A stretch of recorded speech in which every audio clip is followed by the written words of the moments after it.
alunos do segundo ano do Colégio Força Máxima. Eu sou a professora Monique e vou dar início ao capítulo 3 de Língua Portuguesa com vocês. O nosso capítulo 3 está dividido em duas partes, redação e linguagem. Na parte de redação, nós iremos falar sobre contos de fadas. Mas o que são contos de fadas? Os contos de fadas são narrativas onde aparecem seres encantados e elementos mágicos, pertencentes a um mundo imaginário, um mundo muito divertido e maravilhoso. Você já deve ter lido ou escutado algum, pois são histórias muito tradicionais que existem há muitos anos e nunca se tornam ultrapassadas. Alguns personagens desses contos representam sentimentos contrários, de bem e mal, como reis, rainhas, bruxas, princesas, fadas e gigantes. Eles costumam se passar em castelos, florestas, bosques e vilarejos. O final dessas histórias traz como lição a ideia de que fazer o bem compensa, pois no final ele sempre vence. Esse tipo de texto não apresenta tempo definido. Ele não possui datas e horários específicos. Ele costuma começar com "Era uma vez" e terminar com aquela famosa frase "E foram felizes para sempre", trazendo a ideia de um tempo que não é especificado, para que ele possa ser contado e recontado sempre, de geração em geração. Mas qual a origem dos contos de fadas? Como eles surgiram? Os contos de fadas pertencem à literatura infantil, mas nem por isso deixam de encantar pessoas de várias idades ao redor do mundo. Eu mesma. Eu sou adulta e eu adoro um conto de fadas. Eu adoro uma história de príncipe e princesa, né? Eles são considerados clássicos da literatura mundial. Eles não possuem uma origem certa, mas sabemos que essas histórias surgiram a partir de algumas necessidades do ser humano, como orientar, ensinar valores, divertir e até mesmo assustar, pois nem sempre os finais eram felizes para sempre. Isso mesmo, nem sempre era esse final. No início, essas narrativas eram histórias de adultos, quando contadas para crianças, como por exemplo a história da Chapeuzinho Vermelho, era com o objetivo de ensinar a importância de obedecer os mais velhos. Essas narrativas ficavam preservadas na memória e eram transmitidas entre gerações. Por isso, é muito comum que existam versões diferentes. Essas histórias só começaram a ser registradas com a criação da imprensa, o que possibilitou a publicação desses textos por escrito. Os principais autores foram o poeta e advogado Charles Perrault, que foi o primeiro contador a publicar uma coletânea, onde contemplava títulos como A Bela Adormecida no Bosque, Chapeuzinho Vermelho, O Barba Azul, O Gato de Botas, Cinderela, Henrique do Topete e O Pequeno Polegar.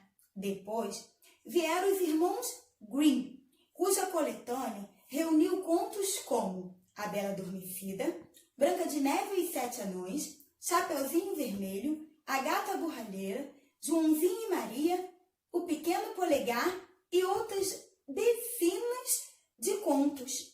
Depois, por último, tivemos também o dinamarquês Hans Christian Andersen, que nos trouxe contos como O Patinho Feio e A Pequena Vendedora de Fósforos.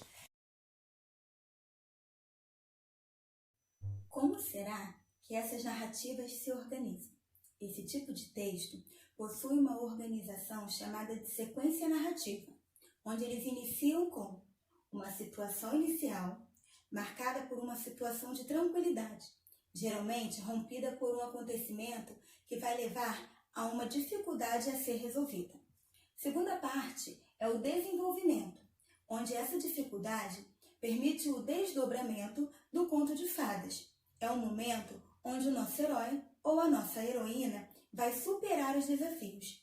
E a terceira parte é uma situação final, que é o momento de superação do obstáculo mais difícil. E muitas das vezes, Eles contam com a ajuda de um elemento mágico. Também é o momento dos felizes para sempre.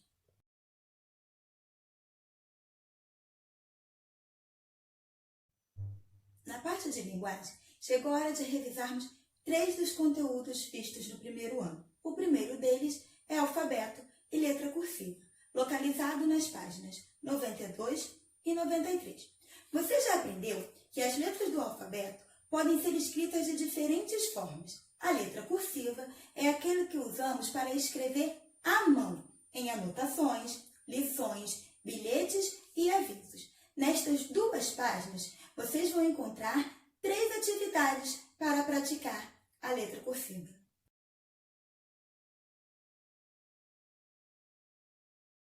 Chegamos às páginas 94 e 95, com o título Personagens e suas características.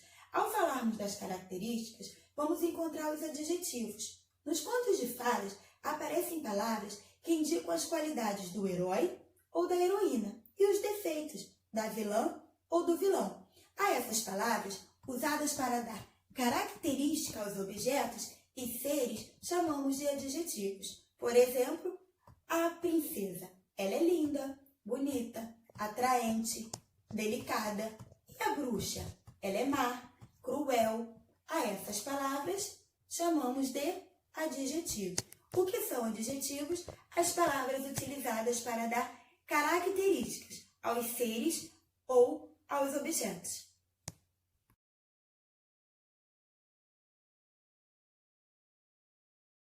Chegamos à página 97, com o título As falas das personagens.